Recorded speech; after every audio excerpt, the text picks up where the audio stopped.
السلام عليكم ورحمة الله وبركاته. إن الحمد لله نحمده ونستعينه ونستغفره ونؤمن به ونتوكل عليه ونعوذ بالله من شرور أنفسنا من يهده الله فلا مضل له ومن يضلل فلا هادي له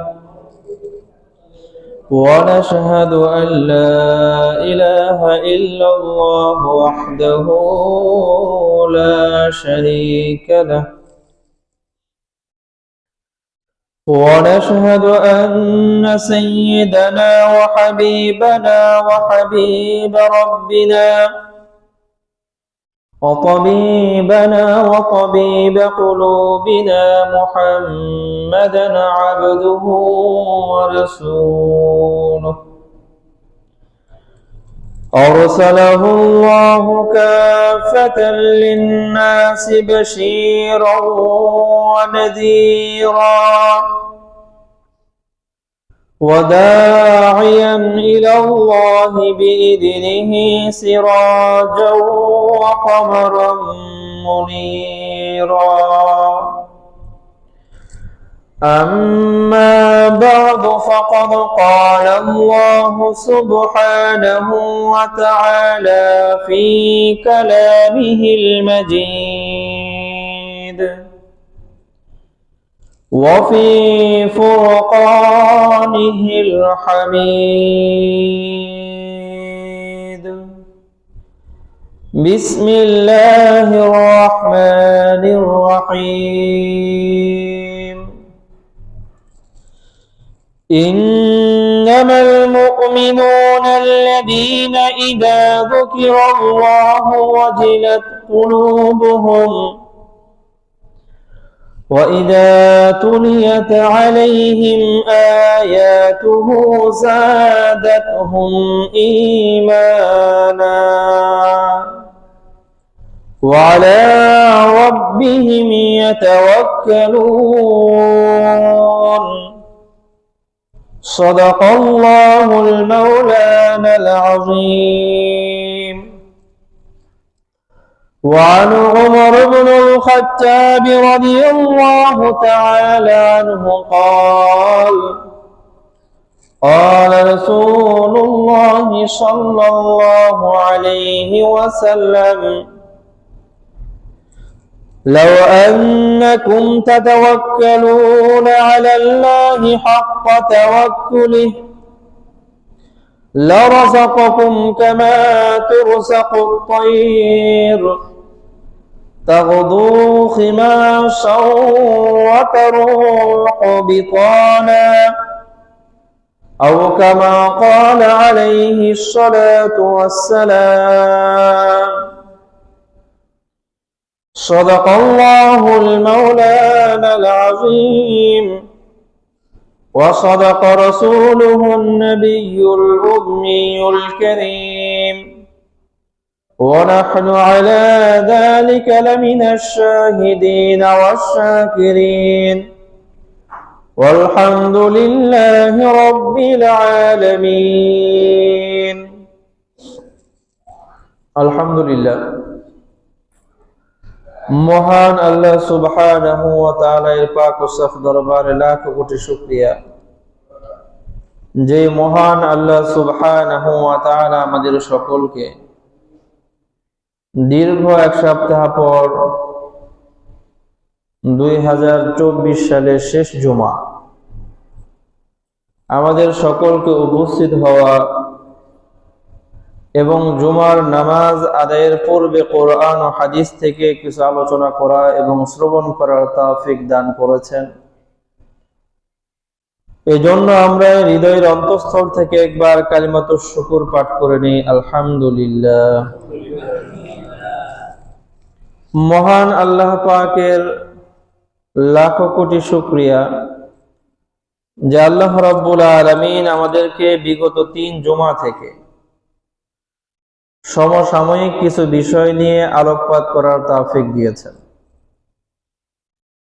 আল্লাহ রাব্বুল আলামিন যদি তৌফিক দান করেন, আজকের এই জুমাতেও একই বিষয় নিয়ে কিছুটা আলোচনা করব ইনশাআল্লাহ। আমাদের এই আলোচনার সূচনা ছিল এভাবে, এটা আখিরুজ জামান, শেষ জামানা, কিয়ামতের পূর্ববর্তী সময়, যেই সময় আমাদের হাতে আগুনের আংরা রাখা যতটা কঠিন, ঈমানকে হৃদয়ে লালন করা তার চাইতেও বেশি কঠিন। সৎ কাজে আমরা অগ্রগামী না হয়ে অসৎ কাজ, খারাপ কাজ, অশ্লীল কাজ, এই সকল কাজে আমাদের প্রতিযোগিতার হার থাকে বেশি। এবং কি আমরা যারা ন্যূনতম ঈমান ও লালন করি, এই অবৈধ, অনুচিত, অশ্লীল কাজগুলোকে অপছন্দ করা এবং বিরোধিতা করার আশা লালন করি, কিন্তু বাধা দিতে গেলেও আমরা ভয় পাই। বিভিন্ন ধরনের ভয় আমাদের মধ্যে কাজ করে। কেউ ভয় পায় এই সমাজে বসবাস করতে পারবো কিনা, কেউ ভয় পায় ব্যবসা বাণিজ্য চলবে কিনা, কেউ ভয় পায় আমার চাকরি থাকবে কিনা, আরো নানান ভয়। সেই ক্ষেত্রেও ভয় আমরা কাকে করব, মুমিন হিসেবে আমাদের ভয় কোথায় করা উচিত, এই বিষয় নিয়েও আলোচনা হয়েছিল। যারা মুমিন তারা লা ইয়াখাফুনা ইল্লাল্লাহ, মহান আল্লাহ রাব্বুল আলামিনকে ছাড়া আর কাউকে ভয় করবে না, এটাই স্বাভাবিক। এই সকল কথার ভিড়ে গত জুমাতে আমাদের এই দুনিয়া, যে দুনিয়ার লালসায় আমরা সৎ কাজের আদেশ করা থেকে বিরত থাকি, যেই দুনিয়ার লালসায়, যেই দুনিয়ার মোহে পড়ে অসৎ কাজে মানুষকে বাধা দিতে যায় না,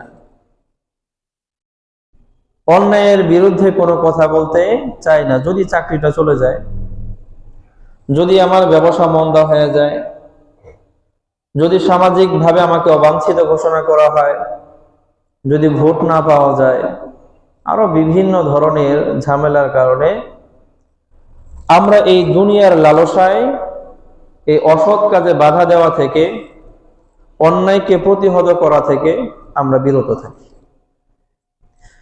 যার কারণে গত জুমাতে এই দুনিয়া আর পরকাল, এই দুইটার মধ্যে কোনটা কতটুকু পরিমাণ, তারতম্য কি,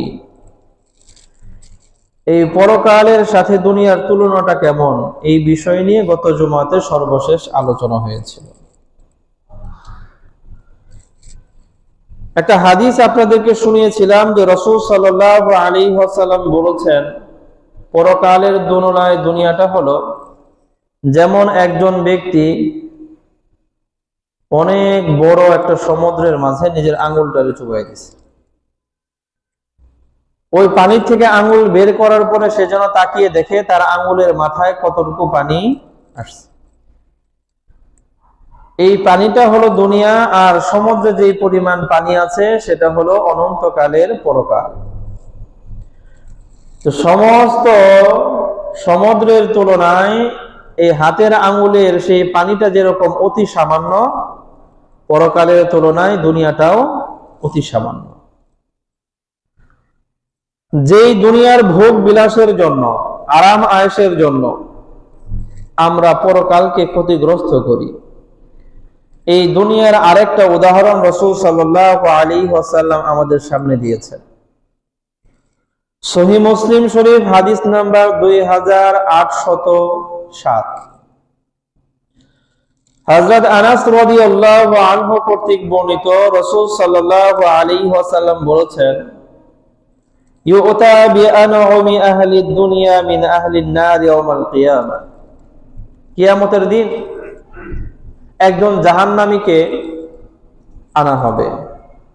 এই জাহান্নামীটা এমন যে দুনিয়ার মধ্যে সবচেয়ে আরাম আয়েশে ছিল, দুনিয়াতে সবচেয়ে আরামে ছিল, সবচেয়ে বেশি ভোগ বিলাসের মধ্যে নিমজ্জিত ছিল, এরকম একজন জাহান্নামীকে আল্লাহ রাব্বুল আলামিন নিয়ে আসবে। দুনিয়ার মধ্যে আরাম করেছে, খাবারের অভাব বুঝে নাই, পোশাকের অভাব বুঝে নাই, জনবলের অভাব বুঝে নাই, টাকা পয়সার অভাব বুঝে নাই, ঘর বাড়ির অভাব বুঝে নাই, সহায় সম্পদের অভাব বুঝে নাই, সব দিক দিয়ে আনন্দে আয়েশে মৌজ মাস্তিতে জীবন যাপন করেছে। এমনও সে বলতে পারে, সারা দুনিয়াতে আমি বসবাস যতদিন করেছি আমি কোনোদিন কষ্ট অনুভব করি নাই। এরকম একজন সুখী মানুষ যে সারাটা জীবন সুখে কাটাইছে, দুনিয়াতে কষ্ট কারে কয় জীবনে চোখেও দেখে নাই, এরকম একজন জাহান্নামীকে আল্লাহ রাব্বুল আলামিন কিয়ামতের দিন আনবেন। আনার পরে ফায়ুসবাগু ফিন-নারি সাবগাতান, রাসূল সাল্লাল্লাহু আলাইহি ওয়াসাল্লাম বলেছেন, এই মানুষটাকে আল্লাহ রাব্বুল আলামিন জাহান্নামের মধ্যে সামান্য একটা চুবানি দিবেন। কি দিবেন? সামান্য, সাবগাতান। এই শব্দটা নাকিরা, আবার এর মধ্যে এই সাবগাতান আমরা বলি তানবিন, দুই জবর আছে, এটা তানবিন এর তানকির লিতাহকির, যারা আরবি ব্যাকরণ বোঝে সহজেই বোঝে। রাসূল বুঝাইতে চাইলেন এই মানুষটাকে জাহান্নামের সামান্য সময়ের জন্য কেবল খালি চুবানি দিয়ে উঠাইছে, রাখে নাই, জাহান্নামে খালি দিয়া উঠায় ফেলছে। তো সারা জীবন যেন কি করছে? আনন্দে কাটাইছে, সুখে কাটাইছে, ভোগ বিলাসের মধ্যে কাটাইছে, অভাব অনটন কোনোদিন দেখে নাই। আর তার জাহান্নামের মধ্যে চুবানি দেওয়া হয়েছে কতটুকু সময়? সামান্য সময়, খালি দিয়েই উঠায় ফেলছে, রাখে নাই। এখন উঠানোর পরে সুম্মা ইউকাল, আল্লাহ রাব্বুল আলামিনের পক্ষ থেকে তাকে প্রশ্ন করা হবে, ইয়া ইবনা আদম, হে আদম সন্তান, হাল রাআইতা খায়রান কত্তু, তুমি কি কোনোদিন কোন কল্যাণ দেখেছ? হাল মাররা বিকা নাঈমুন কত্তু, তুমি কি জীবনে কোনো একটা দিন আনন্দ উপভোগ করেছ? তাকে প্রশ্ন করা হবে যে মানুষ সারা জীবনই আনন্দে কাটাইছে, যে মানুষ সারাটা জীবন ভোগ বিলাসে কাটাইছে, তারে এখন প্রশ্ন করা হচ্ছে, তুমি কি কোনোদিন আনন্দ দেখছো? তুমি কি কোনোদিন কোনো কল্যাণ দেখেছ? তুমি কি কোনোদিন ভোগ বিলাস দেখেছ? সে কিন্তু নিজেই ভোগ বিলাস উপভোগ করেছে। আল্লাহ রাব্বুল আলামিন তারে প্রশ্ন করতেছে, তুমি কি কোনোদিন কোনো ভোগ বিলাস দেখছো, আরাম আয়েশ দেখছো? কখন প্রশ্ন করা হলো? জাহান্নামে সামান্য সময়ের জন্য চুবানি দেওয়ার পরে, রাখার পরে না, চুবানি দিয়ে উঠায় ফেলাইছে। এখন প্রশ্ন এটা, যে মানুষ সারা জীবনে দুঃখ দেখে নাই, কষ্ট দেখে নাই, ভোগ বিলাসের মধ্যে নিমজ্জিত থাইকা দুনিয়াটারে পার করছে, জাহান্নামের এক চুবানি খাওয়ার পরে অল্প সময়, আমরা অল্প সময় বলতে তো 1 সেকেন্ড বুঝি, আল্লাহর কাছে অল্প সময় এর চেয়েও ন্যূনতম। এত অল্প সময়ের জন্য জাহান্নামের সেই ভয়াবহ আগুনের মধ্যে চুবানি দিয়া যখন এই প্রশ্ন তারে করা হবে, কোনোদিন কোন আরাম আয়েশ দেখছো কিনা, কোন ভোগ বিলাস দেখছো কিনা, আল্লাহর পক্ষ থেকে কোনো নিয়ামত কখনো পাইছো কিনা, তখন এই বান্দা উত্তরে বলবে, লা ওয়াল্লাহি ইয়া রাব, লা ওয়াল্লাহি ইয়া রাব, আল্লাহর কসম, হে আমার প্রতিপালক, আমি জীবনে কখনো একটা মুহূর্তের জন্য আনন্দ উপভোগ করি নাই। সারা জীবন আনন্দে ছিল, সারা জীবন ভোগ বিলাসের মধ্যে ছিল, জাহান্নামের একটা চুবানি খাওয়ার পরে সব ভুলে যাবে। তাহলে আমার সারা জীবনের ভোগ বিলাস, আনন্দ, আয়োজন সবকিছু জাহান্নামের একটা মুহূর্তের সমানও না, পরকালের একটা মুহূর্তের সমানও না। এই ভোগ বিলাসের জন্য অনন্তকালের পরকালকে বরবাদ করতেছি। সারা জীবনের ভোগ বিলাস একটা মুহূর্তেই ভুলে যাবে, যদি তার ঠিকানা কোথায় হয়? জাহান্নাম। এক চুবানি দেওয়ার পরে যখন প্রশ্ন করা হচ্ছে, সে বলতেছে, লা ওয়াল্লাহি ইয়া রাব্বি, আল্লাহর কসম করে বলি জীবনে কখনো কোন আনন্দ আমি উপভোগ করি নাই। জাহান্নামের এক চুবানি খাওয়ার পরে সারা জীবনের সমস্ত আনন্দ, সমস্ত উদযাপন, সমস্ত ভোগ বিলাস সব নিমিষেই ভুলে যাবে, মনেই থাকবে না। একবার চিন্তা করেন, এই দুনিয়ার আনন্দ ভোগ বিলাস, এই দুনিয়ার জীবন সেই পরকালের তুলনায় কত সামান্য। এক মুহূর্তে সব ভুলে যাব। তাহলে সারা জীবন ভোগ বিলাস কইরা যেই জাহান্নামের এক চুমানিতেই সব ভুলাইয়া দেবে, ওই জাহান্নামের পথে যাওয়ার দরকারটা কি? আল্লাহু আকবার। ওয়া ইউতা বিআশাদ্দিন নাসি বুসাম ফিদ দুনিয়া মিন আহলিল জান্নাহ।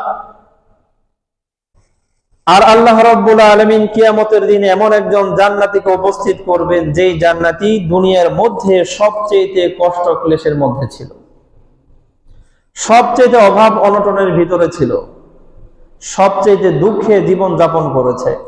এরকম একজন মানুষ সে জান্নাতী, কিন্তু দুনিয়াতে ছিল সবচেয়ে কষ্টে। এমন কোন কষ্ট নাই সে উপভোগ করে নাই। শারীরিক ভাবে কষ্ট পেয়েছে, মানসিক ভাবে কষ্ট পেয়েছে, সামাজিক ভাবে কষ্ট পেয়েছে, ক্ষুধার কষ্ট পেয়েছে, পারিবারিক কষ্ট পেয়েছে, সামাজিক কষ্ট পেয়েছে, রাষ্ট্রীয় কষ্ট পেয়েছে, সব পায়া পিষ্ট হইয়া এখন ওই পরকালে গেছে। আল্লাহ তার ঠিকানা রাখছে কোথায়? জান্নাত। দুনিয়াতে হয়তো কোনো একটা দিন সে আনন্দ, সুখ, ভোগ বিলাস কারে কই বুঝতেও পারেনি। এখন আমাদের কাছে এগুলো হয়তো মনে হইতেছে কল্পনা। এমন মানুষ কি হতে পারে যে দুনিয়াতে কোনোদিন সুখ দেখে নাই? আল্লাহর এই দুনিয়ায় এমন মানুষের অভাব নাই। আল্লাহু আকবার। যখন আনা হবে, আনার পরে ফায়ুসবাগু সাবিগাতান ফিল জান্নাহ, যেহেতু সে জান্নাতি, আল্লাহ রাব্বুল আলামিন জান্নাতের মধ্যে তার একটা চুবানি তুলবেন।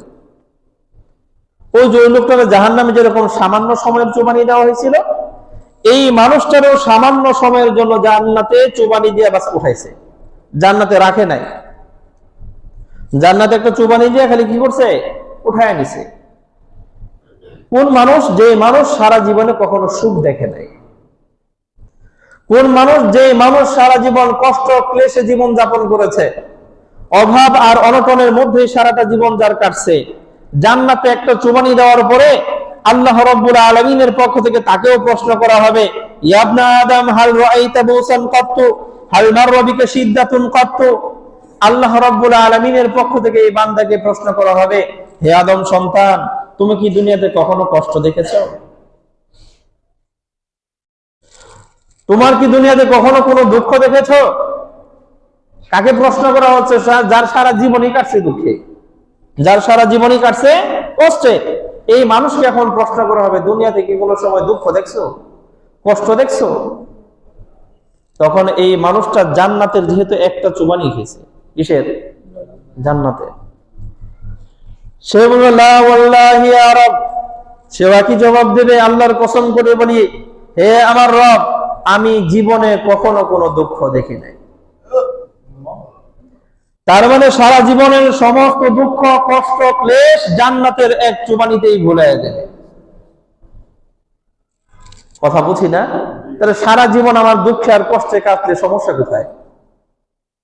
যদি আল্লাহ রাব্বুল আলামিন আমার জন্য জান্নাত বরাদ্দ করে রাখেন, এক চুবানিই তো সারা জীবনের দুঃখ ভুলে যাবে। তাহলে আমার এই দুনিয়া জান্নাত আর জাহান্নামের এক চুবানির সমপরিমাণ। সারা জীবনের সুখ জাহান্নামের এক চুবানিতে ভুলাইয়া দেবে, সারা জীবনের দুঃখ, কষ্ট, ক্লেশ জান্নাতের এক চুবানিতে ভুলাইয়া দেবে। এই দুনিয়া ওই এক সেকেন্ডের মতো, এক চুবানির মতো। আর এই দুনিয়ার জন্য কত কামড়া কামড়ি আমাদের। এই দুনিয়ার লালসায় পড়ে আল্লাহ রাব্বুল আলামিনের কত ইবাদত ছেড়ে দেই, আল্লাহ রাব্বুল আলামিনের কত নাফরমানি করি, কত গুনাহের কাজ, শিরকের কাজ চোখের সামনে দেখার পরেও, অন্যায়কে প্রতিরোধ করার ক্ষমতা থাকার পরেও চুপচাপ হয়ে যায়। কেন? যাতে করে আমার দুনিয়াটা নষ্ট না হয়। অথচ গত জুমাতে আপনাদেরকে এই হাদিসটাও শুনিয়েছিলাম। রাসূল সাল্লাল্লাহু আলাইহি ওয়াসাল্লাম বলেছেন, যে ব্যক্তি নিজের পরকালকে ঠিক রাখতে চায়, তার দুনিয়া কি হবে? ক্ষতিগ্রস্ত হবে। আর যে নিজের দুনিয়াকে ঠিক রাখতে চায়, তাহলে তার পরকাল কি হবে? ক্ষতিগ্রস্ত হবে। এখন আমি যেহেতু আমার দুনিয়াকে ঠিক রাখতে চাই, পরকালকে কি করতেছি? ক্ষতিগ্রস্ত করতেছি। আমি আমার চাকরির ভয়ে অন্যায়ের বিরুদ্ধে কথা বলি না। আমি আমার ক্ষমতা শেষ হয়ে যাওয়ার ভয়ে অন্যায়ের বিরুদ্ধে আমি কলম ধরি না। আমি আমার ব্যবসা নষ্ট হয়ে যাবে সেই চিন্তায় অন্যায়ের বিরুদ্ধে আমি কথা বলতে পারি না। অথচ একবারও চিন্তা করি না এই যে এই দুনিয়াতে যা কিছু আছে জান্নাত আর জাহান্নামের একটা চুবানির সমান। আমি দুনিয়াতে যত ভোগ আর বিলাসের মধ্যেই থাকি না কেন, জাহান্নামের একটা চুবানি আমার সারা দুনিয়ার সমস্ত নিয়ামত, সমস্ত ভোগ বিলাসকে নাই করে দেবে, জিরো। আর আমার যত কষ্ট ক্লেশ, আমার যত অভাব অনটন ক্ষুধা, সব কিছুকে যদি আল্লাহ আমার জন্য জান্নাত বরাদ্দ করে রাখে, জান্নাতের এক চুবানি সব ভুলাইয়া দেবে। তো জান্নাতের তুলনায় আমার সারা জীবনের দুঃখ, দুর্দশা, কষ্ট, অভাব অনটন সব জিরো। আল্লাহু আকবার। তাহলে চিন্তা করেন আমাদের এই দুনিয়া কতটা তুচ্ছ পরকালের তুলনায়। জান্নাতের তুলনায় আমাদের সারা জীবনের দুঃখ কষ্ট কতটা তুচ্ছ। জাহান্নামের তুলনায় আমাদের জীবনের ভোগ বিলাস আরাম আয়েশ কতটা তুচ্ছ, কিচ্ছু না। এই জন্যই তো আল্লাহ রাব্বুল আলামিন বলেছেন, আমাল হায়াতুদ দুনিয়া ইল্লা লাহবু ওয়া লাঈব। দুনিয়ার জীবনটা হলো খেল তামাশা, এটা কিচ্ছু না। আল্লাহ রাব্বুল আলামিন তো বলেছেন দারুল গুরুর, এটা ধোঁকার রাজ্য। ধোঁকা, ডান দিকে ধোঁকা, বাম দিকে ধোঁকা, ধোঁকার শেষ নাই। দুনিয়া, যারা দুনিয়াকে রাজত্ব করতেছে দেখবেন বিভিন্ন ভাবে মানুষের ধোঁকা দিয়েই চলতেছে। ধোঁকা, দুনিয়া পুরোটাই, কথা বলেন না, ধোঁকা। আল্লাহ মাফ করুন। তো এই বান্দাকে যখন জান্নাতে একটা চোবানি দেওয়া হবে, যে মানুষটা সারা জীবন দুঃখ কষ্টে অভাব অনটনে অত্যাচার নিপীড়নে কাটাইছে, এই মানুষটা জান্নাতে একটা চোবানি খেয়ে বলবে, আল্লাহ আপনার কসম করে বলি জীবনে কখনো আমি কোনো কষ্ট দেখি নাই। কেন? কারণ জান্নাতের ওই এক মুহূর্তের সুখ তার সারা জীবনের দুঃখকে ভুলিয়ে দেবে। আর এই সামান্য জীবনের জন্য কত মায়া আর পরকালে চিন্তাবাদ। আল্লাহু আকবার। এর মানে হলো পরকালের তুলনায় আমাদের দুনিয়ার জীবনটা এক মুহূর্ত না। পরকালের তুলনায় আমার এই জীবনটা কি না, এক মুহূর্তও না। আর এই এক মুহূর্তকে সাজানোর জন্য কত মিথ্যা, এই এক মুহূর্তকে সাজানোর জন্য কত অন্যায় অবিচার, এই এক মুহূর্তটাকে সাজানোর জন্য আল্লাহর কি পরিমাণ নাফরমানি। আল্লাহ মাফ করুন। এক অন্যায়কে সামনে নিয়ে কথা বলতে বলতে আরেকটা অন্যায়ের সময় চলে আসছে। আজকে ডিসেম্বর মাসের 27 তারিখ। কয় তারিখ? এই ডিসেম্বর মাস হলো 31। 35? 31। এই ডিসেম্বর মাস 31 তারিখ রোজ মঙ্গলবার। কি বার? মঙ্গলবার। রাত যখন বাজবে 12টা, ডিসেম্বর মাসের 31 তারিখ 2024 সালের সবগুলো দিন শেষ। রাত 12টা পার হওয়ার সাথে সাথে জানুয়ারি মাসের 1 তারিখ। এটার অনেকগুলো মানে। একটা মানে হলো 2024 সাল চলে গেল, 2025 সাল চলে আসলো। একটা বছর চলে গেল, নতুন আরেকটা বছর আসলো। এই দৃষ্টিভঙ্গিতে নতুন বছর আসছে, শুভ নববর্ষ, হ্যাপি নিউ ইয়ার, কথা বুঝেন না? এই স্লোগান দিয়ে ওই রাত্রিতে 31st নাইট বলে, কথা বুঝেন? আমি আজকের এই জুমাতে আপনাদের এই মেম্বারে বসার আগে হঠাৎ করে ভাবলাম, দেখি এই যে আয়োজন 31st নাইট, এই আয়োজনের মূল যে উৎসবগুলো আছে এগুলো কি কি আছে।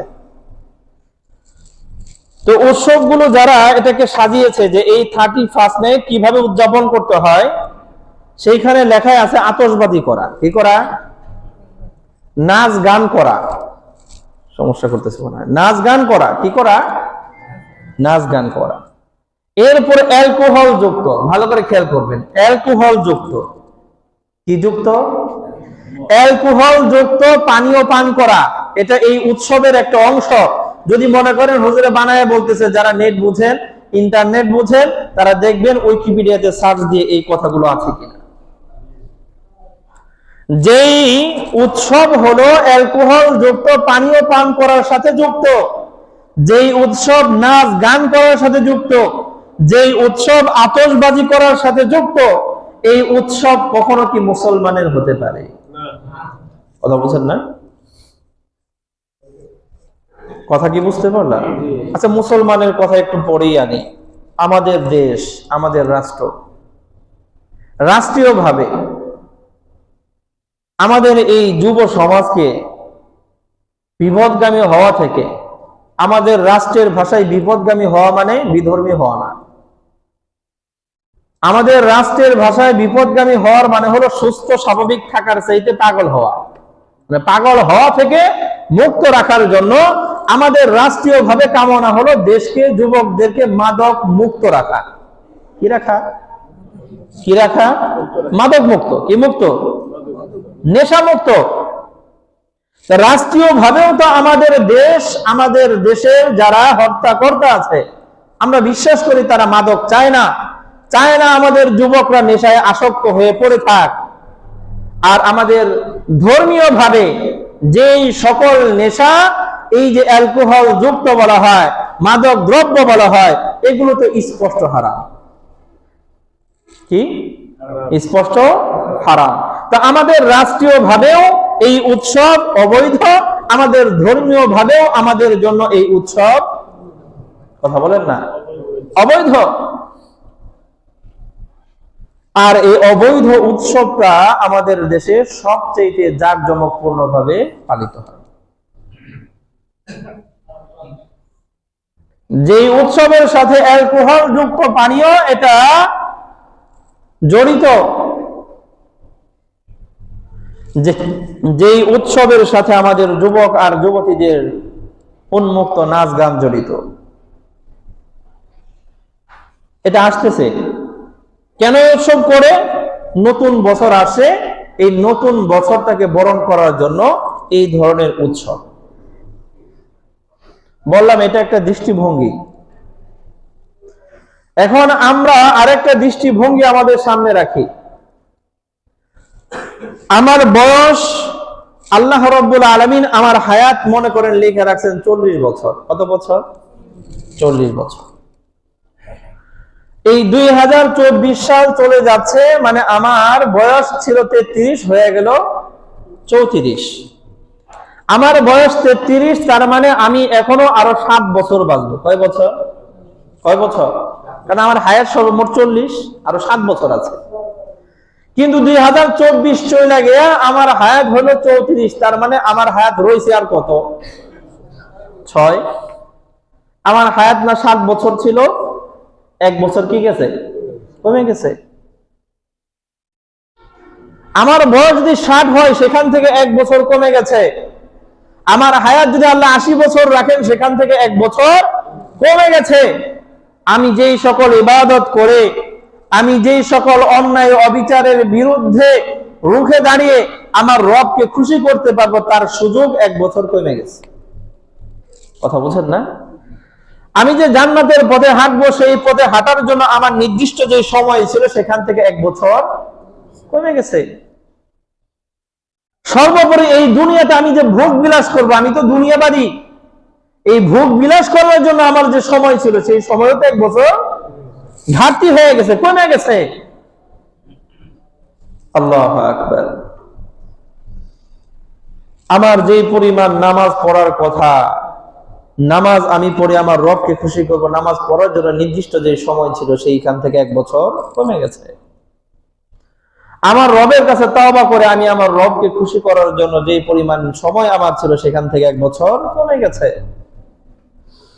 আর একটা বছর আমার থেকে চলে গেছে, যেই বছরটা আমি হেলায় খেলায় কাটায় দিছি। যে বছর আসার আগে 2023 সালে আমি নিয়ত করেছিলাম 24 সালে আর কখনো এক ওয়াক্ত নামাজও কাজা করব না, কিন্তু শত শত রাকাত নামাজ আমি কাজা করে দিয়েছি। আমি তো অঙ্গীকার করেছিলাম 2024 সালে কোনো গুনাহের কাজ করব না, কিন্তু অসংখ্য অগণিত গুনাহ তো আমি করে ফেলছি। আমার তো 2023 সালের শেষে আমি অঙ্গীকার করেছিলাম 24 সালে আর কোনো নাচ গান দেখবো না। বছরের অধিকাংশ সময় তো নাচ গান দেখে কাটাই গেছে। আমি তো 2023 সালে অঙ্গীকার করেছিলাম কোন ধরনের কুসংস্কারের সাথে আমি যুক্ত হব না, অনানুষ্ঠানিক কোন কাজের মধ্যে সমর্থন দেব না, নিজেও অংশগ্রহণ করব না, কিন্তু আমি তো সব করে ফেলেছি। এখন আমার সময় হলো 2024 সালের হিসাব কষা। যা আসলে আমি তো বলেছিলাম নামাজ কাজা করব না, কি পরিমাণ নামাজ আমার কাজা হয়েছে। আমি তো বলেছিলাম বেগানা নারীর দিকে তাকাবো না, কি পরিমাণ তাকানো হয়ে গেছে। আমি তো বলেছিলাম নাচ গান দেখবো না, কি পরিমাণ দেখা হয়ে গেছে। আমি তো বলেছিলাম কোন গুনাহের কাজ করব না, কি পরিমাণ গুনাহ করেছি। হিসাব কষার সময় আর ভবিষ্যতে হিসাব কষে আমি ভবিষ্যৎকে আরো সুন্দর উজ্জ্বল করব, সেই অঙ্গীকার নেওয়ার সময় আমার। আর আমি করতেছি কি, বিগত সময়ে যে গুনাহ করেছি সেখান থেকে ফিরে আসবো তো দূরের কথা, ভবিষ্যতে গুনাহ করব না এই অঙ্গীকার করব তো দূরের কথা, আমি আবার নতুন করে গুনাহে মত্ত হয়ে গেছি।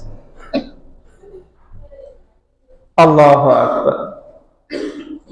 মুমিনের জন্য প্রত্যেকটা সময় হলো মুহাসাবা, হিসাবের সময়। যা আমার সময় কেমন কাটানো উচিত ছিল আমি কেমন কাটিয়েছি। কিন্তু আমরা তো বেখবর, অসচেতন। আমরা মনে করি নতুন একটা বছর আসছে, আনন্দ করো, কিন্তু আমার হায়াত থেকে যে একটা বছর চলে গেছে সেই হিসাব আমার নাই। আমি ভাবতেছি নতুন একটা বছর আসছে, কিন্তু আমি বুঝতেই পারলাম না একটা বছর যে চলে গেছে। আমি তো ভাবতেছি নতুন সময় আসতেছে, আমি বুঝতেই পারি না এই পুরনো সময়টাকে তো আমি কাজে লাগাই নাই, আমি তো নষ্ট করেছি। এই জন্য আমরা যারা মুসলমান, আমাদের জীবনের প্রত্যেকটা সময় দামি। কত দামি একবার চিন্তা করি। মানুষ যখন জান্নাতে যাবে, কোথায় যাবে? জান্নাত। জান্নাতের বিবরণ তো রাসূল আরবি সাল্লাল্লাহু আলাইহি ওয়াসাল্লাম এত পরিমাণ দিয়েছেন যে সারা বছর প্রত্যেকটা জুমাতে যদি শুধু জান্নাতের নিয়ামত নিয়ে আলোচনা করা হয় শেষ হবে না। আর হয়তো আপনারা মনে করবেন হুজুর এটা কেমন কথা, এত আলোচনা। একজন লেখক আল্লামা ইবনুল কাইয়্যিম আল জাওজি, উনি জান্নাতের বিবরণ শুধু হাদিস থেকে সংরক্ষণ করে 1200 পৃষ্ঠার একটা বই লিখছেন। কত পৃষ্ঠা? 1200 পৃষ্ঠার একটা বই উনি লিখছেন। তো ওনার যতটুকু জানা, এর বাহিরে কি জান্নাতের বিবরণ আর নাই? আরো তো আছে। এই জন্যই বললাম সারা বছর প্রত্যেকটা জুমাতে যদি ওই বইগুলো থেকে যে উদ্ধৃতি দিয়ে দিয়ে আপনাদের সামনে শুধু জান্নাতের বিবরণ তুলে ধরা হয়, সারা বছরেও শেষ হবে না। এত বিবরণ আছে। সংক্ষিপ্ত আকারে যে বিবরণ হলো আল্লাহ রাব্বুল আলামিন জান্নাতকে এমন ভাবে সাজাইছেন, দিলে যা চাইবো তাই আছে। কথা বুঝেন না? ওয়ালাকুম ফিহা মা তাশতাহি আনফুসুকুম, আমার রব বলেছেন জান্নাতে তোমাদের জন্য তাই আছে যা তোমাদের মনে চাইবো, যা মনে চাইবো তাই আছে। এমন কিছু ওই জান্নাতের মধ্যে যে নাই এরকম কিছু নাই, আছে। যা চাইবেন তাই আছে। যদি শুধু আপনি চান বাস ওইটাই আছে, নাই বলতে কিছু না। সেইখানেও রাসূল আরবি সাল্লাল্লাহু আলাইহি ওয়াসাল্লাম বলেছেন যেইখানে কোনো দুঃখ নাই, কষ্ট নাই, চিন্তা নাই, ভাবনা নাই, সেইখানেও বান্দা একটা বিষয় নিয়ে আফসোস করবে। কোথায় গিয়া? জান্নাতে গিয়া। কই গিয়া? কোথায় গিয়ে? জান্নাতে গিয়ে আফসোস করবে। কিসের জন্য আফসোস করবে? দুনিয়ার মধ্যে আর কয়টা টাকা কামাইতে পারলাম না কেন? না, আফসোস করবে সময়ের ব্যাপারে। কিসের ব্যাপারে? সময়। যেই সময়টা দুনিয়াতে বেকার কাটাইছে, আল্লাহ আমার হায়াতের মধ্যে ওই সময়টা রাখছিল, আমি চুপচাপ বসেছিলাম, কোনো কাজ করি নাই, ওই সময় কেন আল্লাহর জিকিরটা করলাম না? ওই সময় কেন আমি একটা ইবাদত করলাম না? ওই সময়টা কেন আমি নষ্ট করলাম? গেছে কোথায়? কথা বল না, গেছে কোথায়? জাহান্নামে কিন্তু যায় নাই, কোথায় গেছে? তাহলে এই আফসোস কেন যে আমি যদি আল্লাহর আর একটু ইবাদত ওই মুহূর্তটাই করতে পারতাম, যে এই মুহূর্তটা নষ্ট করছি, তাহলে আমার রব তো আমার প্রতি আরো বেশি খুশি হতো। কথা বুঝছেন না? এই যে এই সময়টা এখন আমাদের কাছে আছে, ওই আফসোস মিটানোর সময় এখন আমার কাছে আছে। আমি চাইলে এই সময়টাকে ইবাদতে পরিবর্তন করে জান্নাতে গিয়ে যারা আফসোস করবে তাদের লিস্টি থেকে আমার নামটা আমি চাইলে কাটাইতে পারি, যে ওইখানে গিয়ে আফসোস করব না, এখানে সময়টাকে কাজে লাগাই যায়, সুযোগ আছে। কিন্তু যারা শেষ নিঃশ্বাস ত্যাগ করে চলে গেছে তাদের তো সুযোগ নাই। আল্লাহ এখন আমাদেরকে হায়াতে রেখেছেন, আমাদের জন্য এখন কি আছে? সুযোগ আছে। আর এইটা না কইরা আমরা নতুন করে আবার গুনাহের মধ্যে লিপ্ত হয়ে যাই। এই জন্য এই যে 31st নাইট, এই যে শুভ নববর্ষ, এই যে বর্ষবরণ আর যে পদ্ধতি, এই পদ্ধতি আমাদের মুসলমানদের জন্য না। যদি এই বছরকে উদ্ভাবন করতে হয়, বরণ করতে হয়, তাহলে পদ্ধতি হলো আমাদের জন্য আল্লাহ রাব্বুল আলামিনের কাছে নতুন বছর আমাদেরকে দিয়েছেন, আমার হায়াত এই পর্যন্ত পৌঁছে দিয়েছেন, সেই জন্য শুকরিয়া তান 2 রাকাত নামাজ পড়া। কথা বুঝি না? আর বিগত বছর যেইভাবে কাটানো উচিত ছিল রব কাটাইতে পারি নাই, এই জন্য নামাজের পরে আল্লাহ রাব্বুল আলামিনের কাছে কান্নাকাটি করে তাওবা করা। কথা কি বুঝতে পারলাম? আমরাও তো কি করব? উদযাপন করব। উদযাপনের পদ্ধতি কি? শুকরিয়া আদায় করব, নতুন বছরে হায়াত দিচ্ছেন, আমারে ইবাদত করার সুযোগ দিচ্ছেন, এই জন্য শুকরিয়া তার নামাজ আদায় করব। আর বিগত বছর যেভাবে কাটানো উচিত ছিল কাটাইতে পারি নাই, এই জন্য আমার রবের কাছে তওবা করব। কথা কি ক্লিয়ার আমাদের কাছে? এটাই পদ্ধতি আমাদের। বরং উল্টো আমরা ওই সময় যা নষ্ট করছি সেটার হিসাবও নাই, ভবিষ্যতে যে আমাদেরকে আল্লাহ সময় দিচ্ছেন এটাকে যে গনিমত হিসেবে ইবাদত করার সুযোগ হিসেবে নেব সেটা তো নাই। আর এই রাত্রিতে আমরা বিভিন্ন ধরনের অন্যায়ের মধ্যে নিমজ্জিত হয়ে যাই। আল্লাহ মাফ করুক আমাদেরকে। এই জন্য এই যে বর্ষবরণের নামে যে অশ্লীল, অসামাজিক এবং এই বিধর্মীয় যেই কালচার, আল্লাহ রাব্বুল আলামিন আমাদের মুসলমানদের যত শ্রেণী আছে, যুবক বৃদ্ধ সকলকে ওই হারাম কাজ থেকে বিরত থাকার তৌফিক দান করেন। খেয়াল করব, আমরা অনেক সময় অন্যায় কাজ এটা করতে যাই কেন? কাউরে খুশি করতে। কথা বুঝেন না? অন্যায় কাজ করি কি লেগে? কথা বল না, কাউরে খুশি করতে, যে এই কাজটা যদি আমি করি তাহলে ওই যে ওরা একটু খুশি হইব, এর লেগে করলাম। বা এই কাজটা করতেছে, আপনি অনুমোদন দিচ্ছেন কেন? ওই যে কিছু মানুষকে খুশি রাখা দরকার আছে, এই জন্য। তাহলে এই যে কিছু গুনাহের কাজ করা মানুষকে খুশি করার জন্য, আর গুনাহের কাজে বাধা দেন না কেন? মানুষকে খুশি করার, কথা বল না, মানুষকে খুশি করার জন্য। তিরমিজি শরীফের মধ্যে 2414তম হাদিস, হযরত মুআবিয়া রাদিয়াল্লাহু আনহু তিনি হযরত আয়েশা সিদ্দিকা রাদিয়াল্লাহু তাআলা আনহার কাছে একটা চিঠি লিখছেন।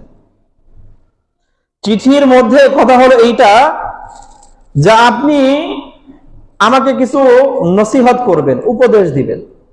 হযরত মুআবিয়া উম্মাহাতুল মুমিনিন হযরত আয়েশা সিদ্দিকা রাদিয়াল্লাহু তাআলা আনহা রাসূলের সবচেয়ে প্রিয়তমা স্ত্রীর কাছে চিঠি লিখছেন যে আমার কিছু নসিহত করেন। মুআবিয়া রাদিয়াল্লাহু আনহু খলিফা, রাষ্ট্রনায়ক, তো উনি হযরত আয়েশা সিদ্দিকার কাছে নসিহত চাইতেছেন, উপদেশ চাইতেছেন, কিছু উপদেশ দেন। তখন আয়েশা সিদ্দিকা রাদিয়াল্লাহু তাআলা আনহা এই চিঠির জবাব দিলেন, সালামুন আলাইকা আম্মা বাদ। পর সমাচার লিখে আয়েশা সিদ্দিকা রাদিয়াল্লাহু তাআলা আনহা নিজের থেকে কোনো নসিহত করলেন না। তিনি বললেন, ফাইন্নী সামি'তু রাসূলুল্লাহি সাল্লাল্লাহু আলাইহি ওয়াসাল্লাম ইয়াকুল, আপনি যেহেতু আমার কাছে উপদেশ চেয়েছেন, উপদেশ আপনাকে দেওয়ার মতো এমন কিছু কথা আমি রাসূলের কাছ থেকে শুনেছি, ওই কথাগুলোই আমি লিখে দিচ্ছি। আমি রাসূল সাল্লাল্লাহু আলাইহি ওয়াসাল্লামকে বলতে শুনেছি, মান ইলতামাসা রিদা আল্লাহি বিসাখাতিন নাস, যে ব্যক্তি দুনিয়ার সমস্ত মানুষকে বেজার করেও আল্লাহরে খুশি করতে চায়, কথা ক্লিয়ার? যে ব্যক্তি দুনিয়ার সমস্ত মানুষকে বেজার কইরা হইলেও কারে খুশি করতে চায়? আল্লাহকে খুশি করতে চায়। কাফাহুল্লাহু মুনাতান নাস, সমস্ত মানুষের কুচক্রান্ত থেকে বাঁচানোর জন্য আল্লাহ রাব্বুল আলামিন ওই যথেষ্ট। দুনিয়ার সবাইরে বেজার করে আমি আমার রবকে খুশি করব, সবাই আমার ক্ষতি করতে আসবে না? কথা কয় না? সবাই আমার বিরুদ্ধে যাবে না? তো রাসূল সাল্লাল্লাহু আলাইহি ওয়াসাল্লাম বলেছেন, তুমি যদি দুনিয়ার সমস্ত মানুষকে বেজার করেও তোমার রবকে খুশি করো, তো তোমাকে প্রটোকল দেওয়ার জন্য কে আছেন? আল্লাহ আছেন।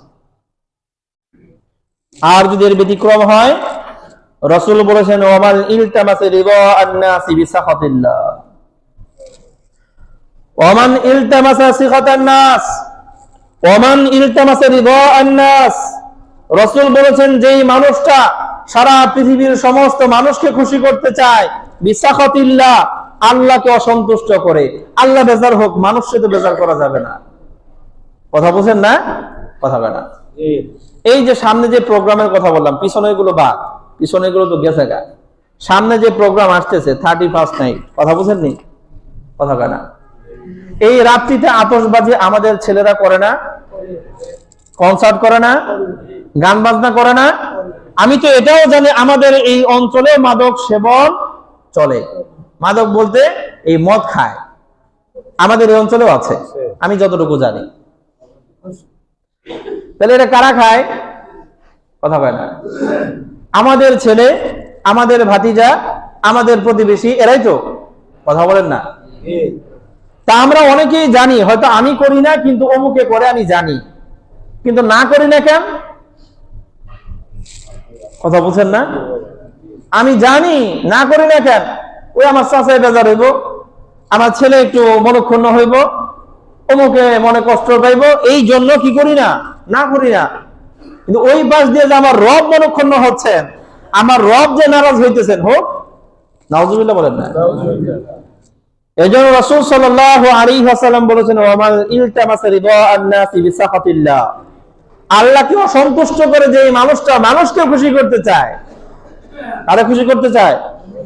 কাকে অসন্তুষ্ট করে? আল্লাহকে। রাসূল সাল্লাল্লাহু আলাইহি ওয়াসাল্লাম বলেছেন, ওয়াক্কালাহুল্লাহু ইলান নাস, আল্লাহ রাব্বুল আলামিন তাকে মানুষের উপর ছেড়ে দেন। আল্লাহ তাকে আর কোনো সাহায্য সহযোগিতা করেন না। কথা কি বুঝতে পারলাম? যেই মানুষ রবকে খুশি করার জন্য সারা পৃথিবীর সবাইকে বেজার করে, আল্লাহ রাব্বুল আলামিন তাকে প্রটোকল দেন। আর যে মানুষ আল্লাহকে অসন্তুষ্ট করে পৃথিবীর মানুষকে খুশি করতে যায়, আল্লাহ রাব্বুল আলামিন তার ছেড়ে দেন। কথা কি বুঝতে পারলাম? এই জন্য আমি কোনটা করব? আমার রবকে খুশি করব নাকি আমার রবকে বেজার করব? কথা বুঝেন না? কারণ আমার এখতিয়ার। তবে খেয়াল করব, তিরমিজি শরীফের মধ্যে 2516তম হাদিস, হযরত ইবনে আব্বাস রাদিয়াল্লাহু আনহুমা থেকে বর্ণিত। তিনি বলেন, কুনতু খালফা রাসূলিল্লাহি সাল্লাল্লাহু আলাইহি ওয়াসাল্লাম ইয়াওমান, একদিন আমি রাসূল সাল্লাল্লাহু আলাইহি ওয়াসাল্লামের সাথে পিছনে আছি। ফাকালা ইয়া গুলাম ইন্নী উআল্লিমুকা কালিমাতিন আহফাযিল্লাহা ইয়াহফাযুকাল্লাহ, মনে রাখো আমি তোমাকে কিছু কথা বলবো। এক নাম্বার কথা হলো, আল্লাহ রাব্বুল আলামিনের দেওয়া বিধানগুলো তুমি সংরক্ষণ করবা, আল্লাহ রাব্বুল আলামিন তোমাকে সংরক্ষণ করবে। ইহফাযিল্লাহা তাজিদহু তুজাহাক, আল্লাহ রাব্বুল আলামিনের শান, মান, বরত্ব, মর্যাদা বজায় রাখবা, তুমি যে কাজ করতে যাইবা সেখানে আল্লাহর সাহায্য পাইবা। কথা কি বুঝতে পারলাম? খেয়াল করি। রাসূল আরো বললেন, ইযা সাআলতা ফাসআলিল্লাহ, যদি তোমার কোনো কিছু চাওয়ার প্রয়োজন হয় একমাত্র কার কাছে চাইবা? আল্লাহর কাছে। ওয়া ইযা ইসতাআনতা ফাসতাইন বিল্লাহ, যদি সাহায্য চাওয়ার প্রয়োজন হয় একমাত্র আল্লাহর কাছেই চাইবা। ওয়া আলাম, রাসূল সাল্লাল্লাহু আলাইহি ওয়াসাল্লাম বললেন, ভালো করে শুনে রাখো, আন্নাল উম্মাতা লাউ ইজতামাআত আলা আইয়ানফাউকা বিশাইইন, সারা পৃথিবীর সমস্ত জনপদের মানুষেরা যদি ঐক্যবদ্ধ হয়ে সিদ্ধান্ত নেয় তোমার উপকার করবে, সারা পৃথিবীর সকল মানুষ ঐক্যবদ্ধ হয়েছে, তোমার কি করে দেবে? উপকার করে দিবে। তো রাসূল সাল্লাল্লাহু আলাইহি ওয়াসাল্লাম বলেছেন, লাম ইয়ানফাউক, সারা পৃথিবীর মানুষেরা মিলেও তোমার কোনো উপকার করতে পারবে না, ইল্লা, তবে হ্যাঁ পারবে, ইল্লা বিশাইইন ক্বাদ কাতাবাল্লাহু লাক, তবে অতটুকু উপকার করতে পারবে যেটা আল্লাহ রাব্বুল আলামিন আগে থেকেই নির্ধারণ করে রাখছেন। আল্লাহ নির্ধারণ করে রাখছেন তুমি এই চাকরি পাইবা, এন্ড দেখলেন অমুকে সাহায্য করলো, আমি চাকরি পাইলাম, তোর সাহায্য পাইলাম। কেন পাইলাম? কারণ আল্লাহ আগে থেকেই কি করে রাখছেন, এটা আমার জন্য বরাদ্দ করে রাখছেন। আর যেটা আমার জন্য আল্লাহ বরাদ্দ করে রাখে নাই, সারা পৃথিবীর সমস্ত মানুষ চাইলেও ওইটা আমার দিতে কথা বল না পারবে না।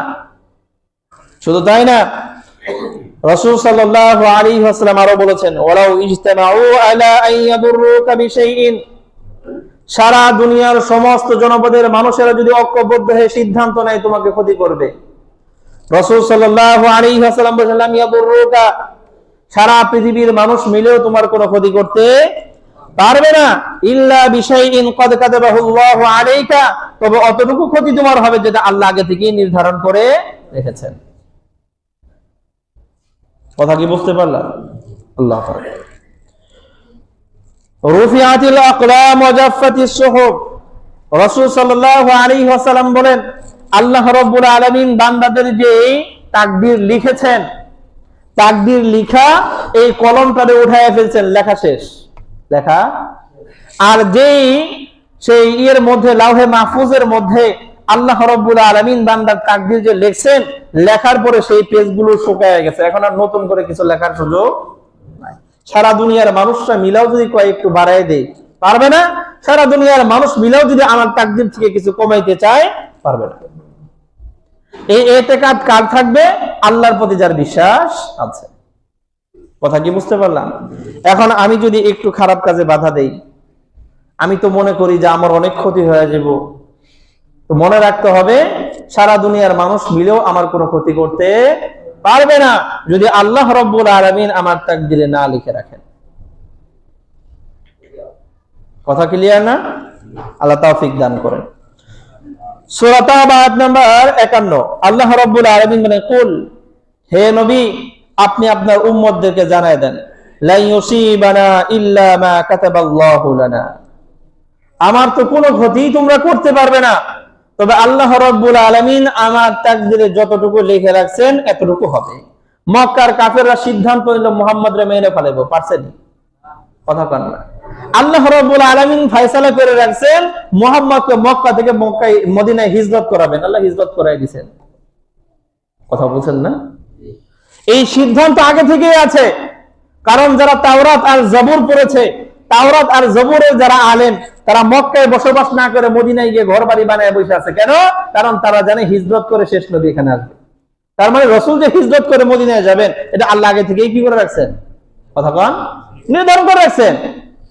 যার কারণে আল্লাহ রাব্বুল আলামিন মক্কার কাফেররা সবাই মিলে সিদ্ধান্ত নিয়ে মুহাম্মদকে কি করবে?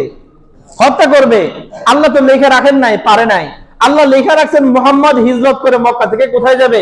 মদিনায় চলে গেছে। কথা বুঝেন না? ঈসা আলাইহিস সালাম বিরোধিতা করে সিদ্ধান্ত নিয়েছে ঈসা আলাইহিস সালামকে শুলিতে চড়াবে, পারছেনি।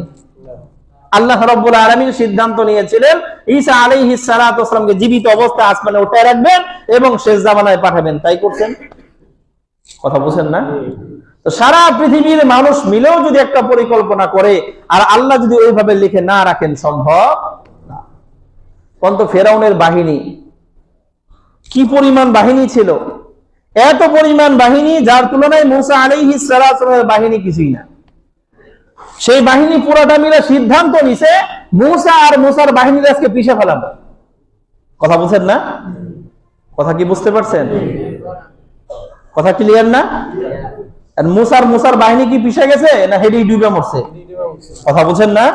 কথা কয় না। কথা কি বুঝতে পারছেন?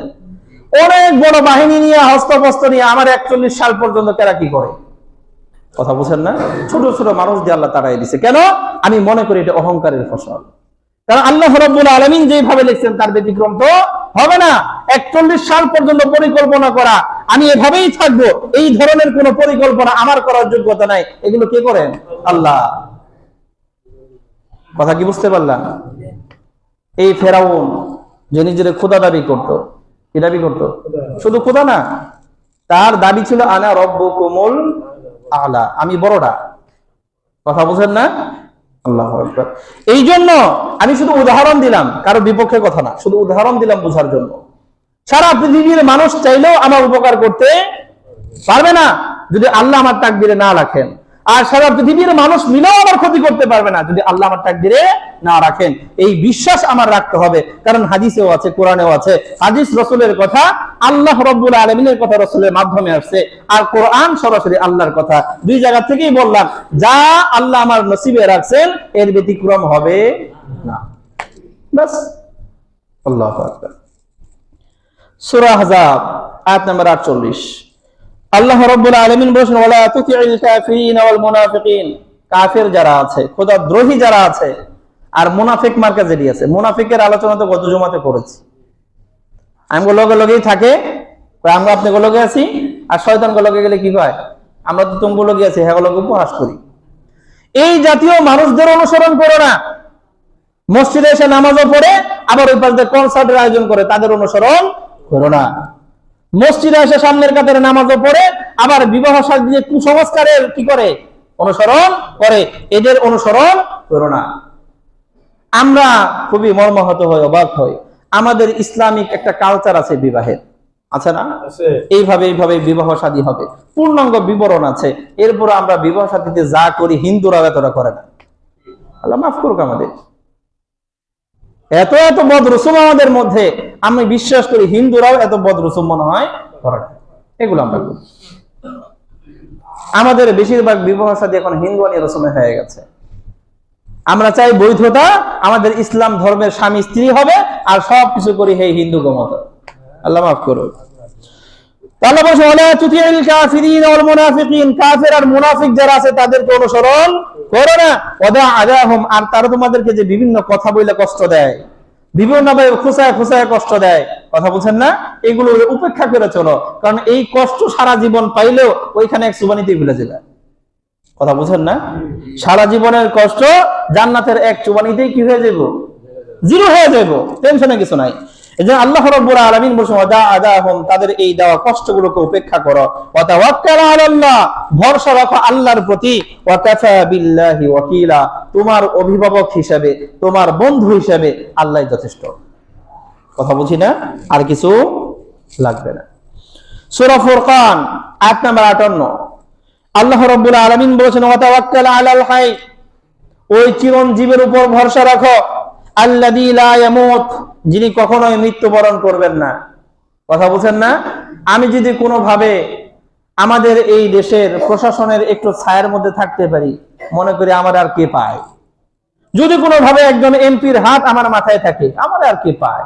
যদি এর উপরে কোনো মন্ত্রীর হাত থাকে, ওরে বাপরে, আমার মন্ত্রীর সাথে ডাইরেক্ট সম্পর্ক, আমার কে পায়।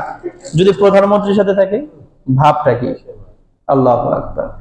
তো আল্লাহ রাব্বুল আলামিন বলেছেন, ওয়া তাওয়াক্কাল আলাল হাই, ওই চিরঞ্জীবের উপর ভরসা করো, লা ইয়ামুতু, জিনার কোনো মৃত্যু নাই।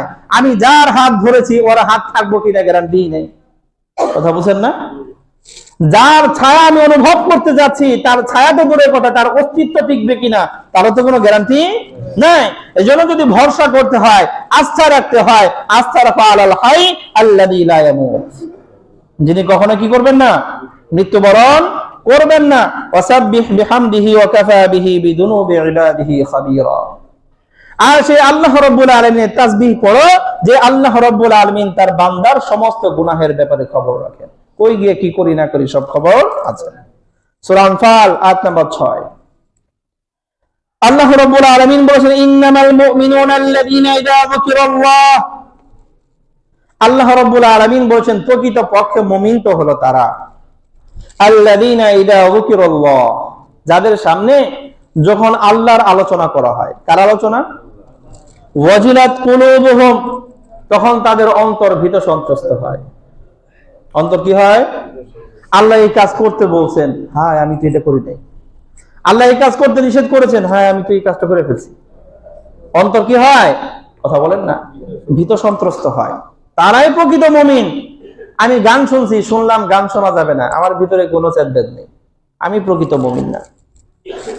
আল্লাহ রাব্বুল আলামিন নামাজ কায়েম করতে, আমি এক ওয়াক্ত নামাজের পড়ে খালি জুমার দিনে আসছি, শোনার পরেও আমার ভিতর কেঁপে ওঠে না, আমি প্রকৃত মুমিন না। কথা কি ক্লিয়ার? তো আল্লাহ বলেছেন ইন্নামাল মুমিনুনা আল্লাযীনা ইযা যুকিরাল্লাহু ওয়াজিলাত কুলুবুহুম, তাদের অন্তর প্রকম্পিত হয়। হ্যাঁ, আমার রব এটা করতে বলছে, আমি করি নাই, আমার রব এটা করতে না করছে, এটাই করে ফেলাইছি, অন্তর কাঁপে। ওয়া ইযা তুলিয়াত আলাইহিম আয়াতুহু, আর যখন আল্লাহ রাব্বুল আলামিনের আয়াতগুলো, নিদর্শনগুলো, পবিত্র কোরআনের আয়াতগুলো যখন পাঠ করা হয়, যারা মুমিন জাদাতহুম ঈমানা, তাদের ঈমান আরো মজবুত হয়। এমনিতেই আস্থা ছিল রবের উপর, আবার যখন কোরআনের আয়াত পড়া হলো ওয়া তাওয়াক্কাল আলাল হাই, তখন এই ঈমান, এই তাওয়াক্কুল, এই ভরসা আরো বেড়ে যায়। আর কি যায়? কথা বলেন না, বেড়ে যায়। ওয়ালা রাব্বিহিম ইয়াতাওয়াক্কালুন, আর তারা তাদের রবের প্রতি ভরসা করে। সুনান আত-তিরমিজি হাদিস নাম্বার 2344, ইবনে মাজাহ হাদিস নাম্বার 4164। হযরত ওমর ইবনে খাত্তাব রাদিয়াল্লাহু আনহু থেকে বর্ণিত, রাসূল সাল্লাল্লাহু আলাইহি ওয়াসাল্লাম বলেছেন, রাসূল যে কথা বলেছেন সব কার কথা? আল্লাহর কথা। রাসূল সাল্লাল্লাহু আলাইহি ওয়াসাল্লাম বলেন, লাউ আন্নাকুম তাতাওয়াক্কালুনা আলাল্লাহ হাক্কা তাওয়াক্কুলি, যদি তোমরা যথার্থভাবে আল্লাহর প্রতি ভরসা করতে পারো, যেইভাবে আল্লাহর প্রতি ভরসা করা উচিত ওইভাবে আল্লাহর প্রতি আস্থা রাখতে পারো, রাসূল বলেছেন লা রাযাকাকুম কামা তুরযাকুত তায়র, অবশ্যই আল্লাহ তোমাদেরকে সেইভাবে রিজিক দিবেন যেইভাবে পাখিদেরকে দেয়। কাদেরকে দেয়? আচ্ছা, এই উদাহরণ রাসূল কেন দিলেন? কারণ পাখি আমাদের সামনেই ঘোরাফেরা করে। আচ্ছা, কোন পাখি কি এমন আছে যে পাখির কোনো ব্যবসা বাণিজ্য আছে, চাকরি বাকরি আছে, চাষাবাদ করে খায়? কিছুই করে না। কিন্তু রাসূল সাল্লাল্লাহু আলাইহি ওয়াসাল্লাম বলেছেন তাগুদু খিমাসা, সকাল বেলায় একদম খালি পেট নিয়ে পাখি বাসা থেকে খালি বের হয়, আর সন্ধ্যাবেলায় যখন বাড়িতে ফিরে, তার বাসার মধ্যে ফিরে, ফাতারুহু বিতানা, পুরা ভরা ডিং ডিং একটা পেট নিয়ে বাসায় ফিরে। কথা বুঝেন না? যে পাখির কোনো ক্ষেত খামার নাই, যে পাখির কোনো ব্যবসা বাণিজ্য নাই, যে পাখির কোনো চাকরি বাকরি নাই, ওই পাখির রিজিক দেন কে? আল্লাহ। কথা বুঝেন না? যদি আমিও আল্লাহর প্রতি ওই পাখি যে পরিমাণ আস্থা রাখে, সকাল বেলায় বাসা থেকে বের হয়ে যায়, জানে আমার কোনো চাকরি নাই, জানে আমার কোনো ব্যবসা নাই, জানে আমার কোনো ক্ষেত খামার নাই, আমি কোনো চাষাবাদ করি নাই, কিন্তু তার আস্থা আছে আমার যেই রব আমাকে সৃষ্টি করেছেন ওই রব আমার পেটটাকে ভরাই দিবে, যার কারণে সন্ধ্যাবেলায় খালি পেটে কোনোদিন ফিরে না। এই যে সমুদ্রে কত বড় বড় মাছ আছে, এমনও মাছ আছে আমরা সারা বছর যেই পরিমাণ একজন মানুষ খাবার খায়, ওর এক লুকমা বুঝেন না, মানে এক ঢুকে এই পরিমাণ খাবার ওর লাগে। আমি সারা বছর মিলা যতটুকু খাই, আমি এই সারা বছরের খাবার উপার্জন করার জন্য কত পরিশ্রমটা করি, কিন্তু ও এক লুকমায় খায়, ওর কোনো বিজনেস লাগে না, ওর কোনো ব্যবসা বাণিজ্যের প্রয়োজন হয় না, ওর কোনো চাকরি বাকরি লাগে না, ওর ক্ষেত খামার লাগে না, ওর রিজিক কেটা দেয়? আল্লাহ। কোন একটা দেশের সরকারও যদি দায়িত্ব নেয়, এই সমুদ্রের যে বড় বড় মাছ আছে এদেরকে রাষ্ট্রীয় ভাবে আমরা খাওয়াবো, কোন সরকারও পারবে? কথা বুঝেন না? রাষ্ট্রীয় কোষাগার ফাঁকা হয়ে যাইব, এক বছরও খাওয়াইতে পারবে। কিন্তু প্রতিদিন আল্লাহ রাব্বুল আলামিন তাদেরকে খাওয়াচ্ছেন। কোনদিন এই সমুদ্রে যে মাছ বসবাস করে তারা এই অভিযোগ নিয়ে আসে নাই যে আমরা খাওয়ান পাইনি। কথা কি বুঝতে পারলাম? এই জন্য রাসূল বলেছেন, তোমাদের যদি আল্লাহর প্রতি যথার্থভাবে তাওয়াক্কুল থাকে, ভরসা থাকে, আল্লাহ যেভাবে পাখিদেরকে খাবার খাওয়ান, তোমাদেরকেও কি করবেন? কথা বলেন, খাওয়াবেন। সূরা যারিয়াত আয়াত নাম্বার 58, আল্লাহ রাব্বুল আলামিন বলেছেন, ইন্নাল্লাহা হুয়ার রাজ্জাক যুল কুওয়াতিল মাতিন, রিজিক দাতা একমাত্র আল্লাহ, বিকল্প কেউ না। সহিহ ইবনে হিব্বান হাদিস নাম্বার 3238, হযরত আবু দারদা রাদিয়াল্লাহু আনহু থেকে বর্ণিত, রাসূল বলেছেন, ইন্নার রিজকা, নিশ্চয় রিজিক, আমার যে বরাদ্দ, রিজিক মানে আমরা সবসময় মনে করি শুধু খাবার না, শুধু খাবার না, আমার এই জীবন ধারণ করার জন্য যা কিছু লাগবে সব রিজিক। কথা বুঝেন না? আমি যেটা মুখ দিয়ে দেব ওটাও রিজিক, আমি যেটা গায়ে পোশাক পরিধান করবো সেটাও রিজিক, আমার শোয়ার জন্য যা লাগবে সেটাও রিজিক, আমার চলাফেরার জন্য যা লাগবে সেগুলোও রিজিক, আমার সুস্থতাও রিজিক, এগুলো সব রিজিক। একজন মানুষের জীবন চলার জন্য যা লাগে সব কি রিজিক। আমরা কিন্তু রিজিক মানে শুধু কি মনে করি? শুধু খাবার না। তো রাসূল সাল্লাল্লাহু আলাইহি ওয়াসাল্লাম বলেন ইন্নার রিজকা লা ইয়াতলুবুল আবদ, রিজিক এটা মানুষকে খোঁজে। আমি তো মনে করি যে আমি খুঁজি, কথা বোঝেন না? কোন মার্কেটে গেলে কাপড়টা পাওয়া যাবে, কোন দোকানে গেলে অমুক খাবারটা পাওয়া যাবে, আমি মনে করি আমি খুঁজি না, ওই রিজিক আমাকে খোঁজে, রিজিক আমাকে খোঁজে। কামা ইয়াতলুবুহু আজালুহু, যেরকম তার মৃত্যু তারে খোঁজে। মৃত্যুর সময় যখন আসবে, আমার মৃত্যুর কাছে গিয়ে সারেন্ডার করা লাগে না, মৃত্যু আমার লইয়া যায়। কথা বুঝেন নাই? মালাকুল মাউত আমি যেখানেই থাকবো, যেমনিই থাকবো, মালাকুল মাউত নির্দিষ্ট সময় আমার কাছে চলে যেরকম আসবে, এটা যেরকম নিশ্চিত, আমার রিজিক আল্লাহ যতটুকু আমার জন্য বরাদ্দ করেছেন ওটা আমার কাছে আসবে, এটা তার চেয়েও বেশি নিশ্চিত। অথচ দেখেন মৃত্যুর ব্যাপারে আমরা সবাই নিশ্চিত হইলেও রিজিকের ব্যাপারে খালি সন্দেহ করে বসে থাকি। কথা বুঝেন না? আমি, সময় তো শেষ, ছোট্ট একটা কথা বলে আজকে শেষ দিন। অনেক দিন আছে, আমি 2-3 দিন আগে থেকে পরিকল্পনা করছি অমুক দিন এই খাবারটা আমি খাবো। সাপোজ বোঝানোর জন্য বলতেছি, মনে করেন যে একটা দিন ঠিক করলাম, রবিবার দিন ওই খাবার আমি খাবো, একটা পরিকল্পনা করছি। ওটার জন্য মোটামুটি গুছগাছও করছি, কিন্তু সেই দিন দেখি যে ওই খাবার আর খাওয়ার নসিব হয় নাই, তার চেয়ে ভালো কিছু আল্লাহ খাওয়াইয়া দিচ্ছে। কথা কি বুঝতে পারেন নাই? আমি জানতামও না, যে খাওয়াবে সেও জানতো না, যেখানে খাবো ওইখানে এই পরিবেশ, এই খাবার ওইখানে হবে, কল্পনাও করা যায় না, হুট করে হয়ে গেছে। কথা বুঝেন না? হয় না এরকম? শুধু আমার সাথেই ঘটে বিষয়টা এরকম না, সবার সাথে ঘটে। আপনি কল্পনাও করেন না যে আজকে এখানে বসে এটা খাবো, দেখবেন ওটা হয়ে গেছে। কারণ কেন? কারণ এইটা খুঁজতে খুঁজতে সেই লন্ডন থেকে, সেই আমেরিকা থেকে, সেই ইন্ডিয়া থেকে ওই পেঁয়াজ একটু আয়সা লাগছে, ওইখান থেকে একটু ডাউল এসে লাগছে, ওইখান থেকে একটু তেল এসে লাগছে, কোন দেশ থেকে কত কিছু আয়সা লাগিয়া আপনার এই পর্যন্ত যে আসবে, এই পরিকল্পনা হলো আল্লাহ। আপনি কল্পনাও করতে পারেন নাই, আয়সা করছে। এই জন্য আমরা সবচেয়ে বেশি যে টেনশন করি এই দুনিয়া নিয়ে, যে এই অন্যায়ের বিরোধিতা করতে গেলে চাকরি যাবো গা, আমার ব্যবসা মন্দা যাবে, রিজিক কোথা থেকে পাবো? রিজিক এই ব্যবসা থেকে আসে না, রিজিক এই চাকরি থেকে আসে না, রিজিক কোথা থেকে আসে?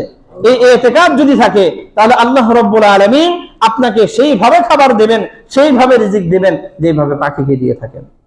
আল্লাহ রাব্বুল আলামিন আমাদের সকলকে পূর্ণাঙ্গ রূপে মহান আল্লাহ রাব্বুল আলামিনের প্রতি আস্থাশীল হওয়ার তৌফিক দান করেন। আমিন। ওয়া আখিরু দাওয়ানা আলহামদুলিল্লাহি রাব্বিল আলামিন।